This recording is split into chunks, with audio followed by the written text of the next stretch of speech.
د اسلامي امارت یو ملاتړي د ملا هیبت الله پرمان غندلی او ورته مهم پیغام او خطرناک اخطار پرېښی. درنو لیدونکو ستړي مه شئ.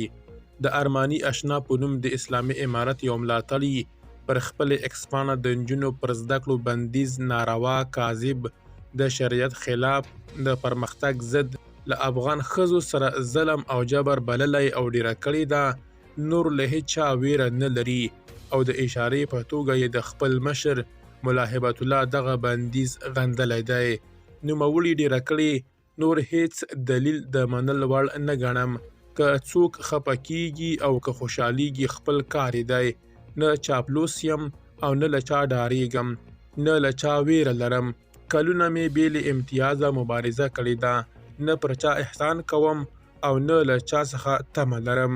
د نوموړي دغه څرګندونې د هغه خپلو ځینو ملګرو ستایلي دي، خو ځینو نورو ورته لیکلي چې د شیخ ملا هیبت الله پرمان کاذب او غیر شرعي ګڼي. د اسلامي امارت له پاکې لیکې څخه باید چاڼ او وشړل شي. بلخوا د اسلامي امارت د ټولګټو چارو وزارت چارواکي وایي چې د سالنګ لویه لار د ډېرې واورې اورښت له امله په لنډمهالي ډول تړل شوې ده. د اسلامي امارت د ټولګټو چارو وزارت ویاند اشرف حق شناس ډیره کړې چې دا لویه لار د جمعې پر ورځ د مرغومې پر 14مه شاوخوا 10:30 بجې تړل شوې ده.